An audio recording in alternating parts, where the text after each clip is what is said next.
দিনটা ছিল 4th September 2023, যেদিন তুমি প্রথম আমার কোলে আসো। আজ 4th সেপ্টেম্বর 2024। দেখতে দেখতে একটা বছর কেমনভাবে যে পেরিয়ে গেল বুঝতেই পারলাম না, আর তুমি একটা বছরের হয়ে গেলে। আজকে নতুন করে আবার সেই দিনটার কথা মনে পড়ছে।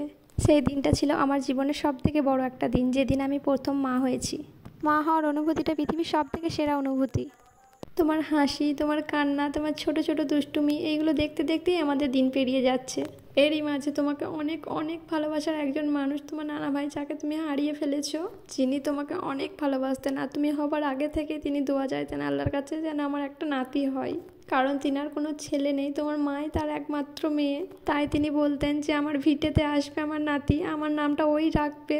কিন্তু তোমার যখন 7 মাস বয়স, আল্লাহ ওনাকে নিয়ে নিলেন। আল্লাহর কাছে দোয়া চাইবো আমার আব্বু বা তোমার নানা যেন সব সময় ভালো থাকেন, জান্নাতবাসী হন। একদিকে তোমার দাদা দাদিও নেই যে তিনারাও তোমাকে ভালোবাসবেন, তিনারাও এই পৃথিবীতে আর নেই। আল্লাহর কাছে দোয়া চাও তিনারাও যেন আল্লাহর কাছে ভালো থাকেন, জান্নাতবাসী হন।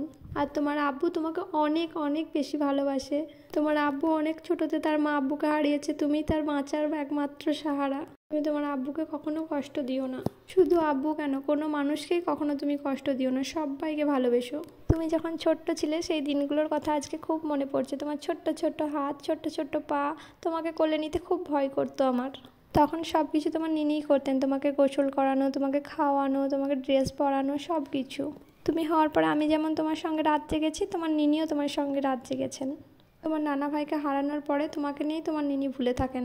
তুমি যখন ছোট ছিলে খুব শান্ত ছিলে, একদম কাঁদতে না, দুষ্টুমি করতে না। আর এখন এত দুষ্টু হয়েছো তুমি, দেখতে দেখতে কোথায় লাগিয়ে নিচ্ছ, মাথায় হাতে লাগিয়ে নিচ্ছ, আর খুব পাকা হয়েছো তুমি এখন। তোমার এই পাকা পাকা দুষ্টুমিগুলোর জন্য সবাই তোমাকে অনেক ভালোবাসে। আজকে আমার এই ভিডিওটা করার উদ্দেশ্য হলো তুমি বড় হয়ে যাতে দেখতে পারো যে আমি 1 বছর পর্যন্ত কত দুষ্টুমি করেছি, কি করেছি, সব কিছু। তুমি বড় হয়ে অনেক ভালো মনের মানুষ হয়েও সবাইকে ভালোবাসতে শেখো, আর সব সময় আল্লাহর রাস্তায় চলো। আর আল্লাহ যেন সব সময় তোমাকে ভালো রাখেন, সুস্থ রাখেন, হাসি খুশি রাখেন, এটাই আল্লাহর কাছে দোয়া চাইবো। হ্যাপি বার্থডে আমার সোনা পাপা।